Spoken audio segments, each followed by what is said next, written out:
Types of pharmaceutical water में आगे हम बात करते हैं स्टेरल वाटर फॉर इंजेक्शन के बारे में, ठीक है। इसको हम SWFI भी कहते हैं, ठीक है।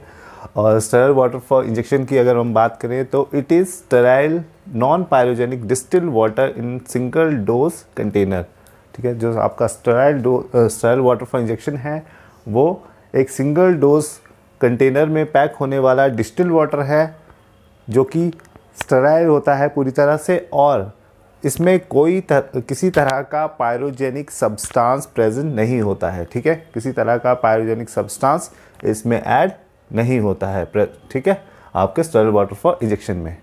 और स्टेरल वाटर फॉर इंजेक्शन को जो है वाटर फॉर इंजेक्शन से बनाया जाता है। It is sterilized within 12 hour of collection. जो वाटर फॉर इंजेक्शन है उसको 12 घंटे के अंदर, ठीक है, कंप्लीटली स्टेराइज किया जाता है और फिर उसको पैक किया जाता है, ठीक है। तो ये आपका sterile water for injection prepare होता है, ठीक है।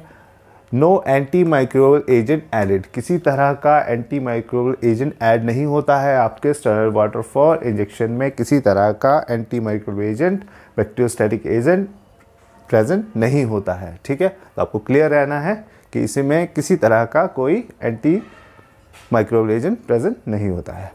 पीएच जो है पीएच 5 to 7 होती है स्टेरल वाटर फॉर इंजेक्शन की, और इसको आइसोटोनिक बनाया जाता है सॉल्यूशन को। जो आपका स्टेरल वाटर फॉर इंजेक्शन है उसमें जो है पर्टिकुलर जो सॉल्यूट है वो ऐड करके, ठीक है, बाय एडिंग सूटेबल सॉल्यूट, जो भी सॉल्यूट जो है वो मिक्स करना है उसको मिक्स किया जाता है प्रॉपर्ली, और तब तक मिक्स किया जाता है जब तक ये आइसोटोनिक नहीं हो जाता है, ठीक है।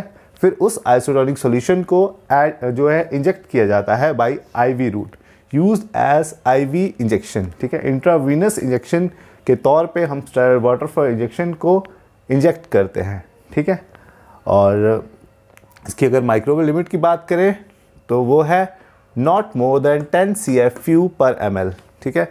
10 CFU पर ml से ज़्यादा इसकी लिमिट नहीं होती है, ठीक है। ये अब इसकी माइक्रोबियल लिमिट है स्टेरल वाटर फॉर इंजेक्शन की। और अगर हम आगे हम बात करते हैं बैक्टीरियोस्टैटिक वाटर फॉर इंजेक्शन की, ठीक है। बैक्टीरियोस्टैटिक वाटर फॉर इंजेक्शन जो है आपका स्टेराइल वाटर फॉर इंजेक्शन होता है, जिसमें वो स्टेराइल वाटर फॉर इंजेक्शन होता है जिसमें बैक्टीरियोस्टैटिक एजेंट यानी एंटी माइक्रोबियल एजेंट ऐड कर दिया जाता है, ठीक है। इस SWFI में जब आप किसी तरह का बैक्टीरियोस्टैटिक एजेंट, ठीक है, यानी एंटीमाइक्रोबियल एजेंट ऐड कर देते हैं तो आपका bacteriostatic water for injection prepare हो जाता है, ठीक है। ये ध्यान रखना है कि ये SWFI से ही प्रिपेयर होता है, ठीक है। वाटर फॉर इंजेक्शन से bacteriostatic water for injection prepare नहीं होता है, ठीक है। Packed in single dose container, जो आपका बैक्टीरियोस्टैटिक वाटर फॉर इंजेक्शन है उसको आप सिंगल डोज कंटेनर में पैक करते हो, और जो 5 ml तक होता है, और मल्टी डोज में भी पैक करते हो जो कि 30 ml में होता है, ठीक है। 2 तरह की पैकिंग आती हैं बैक्टीरियोस्टैटिक वाटर फॉर इंजेक्शन की, एक सिंगल डोज कंटेनर में जिसमें 5 ml जो है वो वॉल्यूम रहता है, और मल्टी डोज कंटेनर में पैक होता है, ठीक है, जिसमें वॉल्यूम जो है वो 30 ml रहता है, ठीक है। Benzyl alcohol use as antimicrobial agent, जो आपका बैक्टीरियोस्टैटिक वाटर फॉर इंजेक्शन में आप एंटी माइक्रोबियल एजेंट यूज़ करते हैं, उसमें से एक जो सबसे कॉमनली यूज़ होता है वो है बेंजाइल अल्कोहल, ठीक है। सबसे कॉमन एग्जांपल बेंजाइल अल्कोहल है। दूसरे भी एंटी माइक्रोबियल एजेंट यूज़ किए जाते हैं लेकिन सबसे कॉमनली ये वाला यूज़ किया जाता है, ठीक है। अगर हम आगे बात करें बैक्टीरियोस्टैटिक वाटर फॉर इंजेक्शन की तो इसकी पीएच की लिमिट होती है 4.5 to 7, ठीक है। 4.5 to 7 जो है वो बैक्टीरियोस्टैटिक वाटर फॉर इंजेक्शन की लिमिट होती है, पीएच की लिमिट होती है, ठीक है। और ये था आपका बैक्टीरियोस्टैटिक वाटर फॉर इंजेक्शन। आइए चलते हैं बात करते हैं स्टेराइल वाटर फॉर इंजेक्शन के बारे में, स्टेराइल वाटर फॉर इरिगेशन के बारे में। स्टेराइल वाटर फॉर इरिगेशन आपका use for irrigation, washing, rinsing and dilution purposes. आपके जो टिश्यूज़ हैं, ठीक है, आपके जो किसी तरह के वुंड्स हैं, किसी तरह की ड्रेसिंग है, उसको वॉश करने के लिए जो है sterile water for irrigation use होता है। आपके टिश्यूज़ की वॉशिंग करने के लिए, ठीक है, उनकी रिंसिंग करने के लिए यूज़ किया जाता है sterile water for irrigation. No anti microbial agent added, किसी तरह का एंटी माइक्रोबियल एजेंट जो है वो ऐड नहीं किया जाता। इसमें भी स्टरर वाटर फॉर इरीगेशन में किसी तरह का एंटी माइक्रोबियल एजेंट यूज़ नहीं किया जाता। Use as single dose container more than equal to 1 litre, कम जो है ठीक है, कम से कम 1 लीटर की पैकिंग या इससे ज़्यादा की पैकिंग में ही यूज़ होता है आपका स्टरर वाटर फॉर इरीगेशन, और ये सिंगल डोज कंटेनर में ही पैक होता है। ठीक है, स्टरर वाटर फॉर इरीगेशन जो है आपका सिंगल डोज कंटेनर में ही पैक होता है। ठीक है, और इसके जो वॉल्यूम है वो 1 लीटर या उससे अबव ही रहता है। ठीक है, प्रिपरेशन इज सॉल्यूट फ्री, ये जो प्रिपरेशन है, जो स्टरर वाटर फॉर इरीगेशन की प्रिपरेशन है वो कम्प्लीटली सॉल्यूट फ्री रहती है, किसी तरह का सॉल्यूट इसमें प्रेजेंट नहीं होता है। ठीक है, ये बिल्कुल क्लियर सॉल्यूशन होता है और इसमें किसी तरह का सॉल्यूट प्रेजेंट नहीं होता है। आगे इसकी पीएच की बात करें तो पीएच की लिमिट है 5 to 7, जो आपका स्टरर वाटर फॉर इरीगेशन है उसकी पीएच की लिमिट है 5 to 7। ठीक है, यूज्ड फॉर यूरोलॉजिकल इरीगेशन। ठीक है, यूरोलॉजिकल इरीगेशन जैसे कि आपके जो भी ऑर्गन्स वगैरह हैं, ठीक है, और आपके उनको क्लीन करने के लिए, उनको वॉश करने के लिए, ठीक है, यूज़ किया जाता है स्टरर वाटर फॉर इरीगेशन। ठीक है, तो ये था आपका स्टरर वाटर फॉर इरीगेशन। आइए चलते हैं, बात करते हैं प्योर स्टीम के बारे में।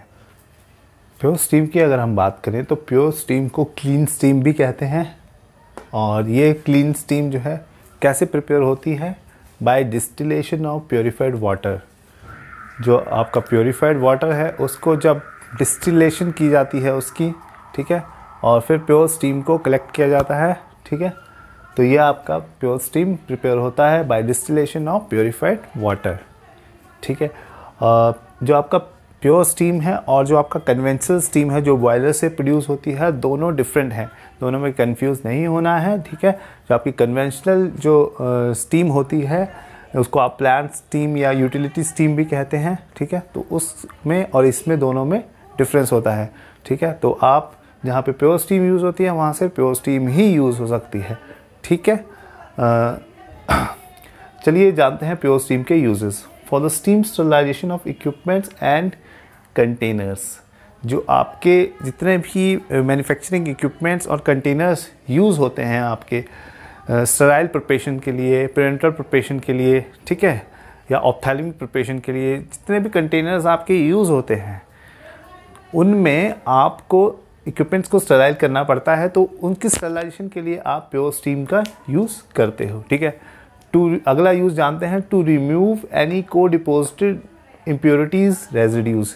किसी तरह की रेजिड्यूज़ अगर जमा हुए हों, ठीक है, किसी तरह की इम्प्योरिटीज़ अगर कंटेनर्स में, ठीक है, मैन्युफैक्चरिंग कंटेनर्स में या वेसल्स में अगर जमा हो तो उनको रिमूव करने के लिए आप यूज़ करते हो प्योर स्टीम। ठीक है, नेक्स्ट देखते हैं, नेक्स्ट यूज़ है manufacturing, for the manufacturing of sterilise solutions such as ophthalmic products. जो आपके स्टरलाइज सॉल्यूशंस हैं उनको प्रिपेयर करने के लिए आप यूज़ करते हो प्योर स्टीम। जैसे कि आपके आई ड्रॉप्स वगैरह होते हैं, ठीक है, तो उनमें आप स्टरलाइज सॉल्यूशंस यूज़ करते हो जो प्रिपेयर होती है प्योर स्टीम से। ठीक है, तो प्योर स्टीम ऑप्थेल्मिक सॉल्यूशंस की प्रिपरेशन में भी यूज़ होती है। ठीक है, to create a sterile environment and injected into piping autoclaves wires ampoules. किसी तरह का स्टेराइल इन्वायरमेंट अगर आपको क्रिएट करना है तो प्योर स्टीम को वहाँ पे स्प्रे कर दिया जाता है। ठीक है, और जैसे कि आपको पाइपिंग के थ्रू पाइप्स को स्टेराइल करना है, ठीक है, जहाँ से पास होना होता है स्टेराइल सॉल्यूशंस को, तो उनको स्टेराइल करना पड़ता है पाइप्स को, तो वहाँ पे इंजेक्ट किया जाता है जो आपकी प्योर स्टीम है, जो आपकी ऑटोक्लेव्स होती हैं। ठीक है, ऑटोक्लेव्स हम सब जानते हैं कि स्टेराइल पर्पस के लिए यूज़ की जाती हैं, तो ऑटोक्लेव्स की अगर आपको स्टेरलाइजेशन करनी है, ठीक है, तो आपको इंजेक्ट करना होता है प्योर स्टीम। आप इंजेक्ट करते हो और ऑटोक्लेव्स की स्टेरलाइजेशन करते हैं। वायल्स और एम्प्यूल्स जो कि आपकी इंजेक्टेबल्स को स्टोर करने के लिए, जो आपकी जो बहुत सारी वैक्सीन्स वगैरह स्टोर होती हैं, हम जानते हैं वायल्स और एम्प्यूल्स में काफ़ी पेरेंटल ड्रग्स स्टोर होती हैं, तो उनको और आपको स्टेरलाइज करने के लिए, उनको स्टेरलाइज करने के लिए यूज़ करते हैं प्योर स्टीम। ठीक है, नेक्स्ट अगर हम बात करें, steam from a conventional boiler utility और plant steam is unsuitable for the use. ठीक है, जो कन्वेंशनल स्टीम है, और मैं पहले भी बता चुका हूँ, वो डिफरेंट होती है प्योर स्टीम से। तो आप उस जो आपकी जो कन्वेंशनल स्टीम है, बॉयलर की स्टीम है, उसको यूज़ नहीं कर सकते हो जहाँ पे प्योर स्टीम का यूज़ होना है। ठीक है, बिकॉज क्यों नहीं यूज़ कर सकते? बिकॉज इट में contains boiler additives, rust and other undesirable impurities. क्योंकि बहुत सारी इम्प्योरिटीज़ प्रेजेंट होती है जो आपका बॉयलर जो स्टीम प्रोड्यूस होती है उसको आप स्टराइल नहीं करते। ठीक है, वो प्योर स्टीम नहीं है, तो उसमें बहुत सारे एडिटिव्स हो सकते हैं, उसमें बहुत सारी इम्प्योरिटीज़ हो सकती हैं, उसमें रस्ट हो सकती है। ठीक है, तो इस वजह से आप जो कन्वेंशनल बॉयलर की स्टीम है उसको यूज़ नहीं कर सकते स्टरलाइजेशन पर्पज़ के लिए। ठीक है, हाँ, आप जो कन्वेंशनल जो आपकी बॉयलर की स्टीम है जो वो आप जैसे यूज़ करते हो एफबीडी के लिए, ठीक है, तो उन पर्पज़ के लिए आप इस स्टीम का यूज़ कर सकते हो जो आपकी बॉयलर स्टीम है, पर जो आपके इक्विपमेंट्स की स्टरलाइजेशन है उसमें आप यूज़ नहीं कर सकते प्योर स्टीम को।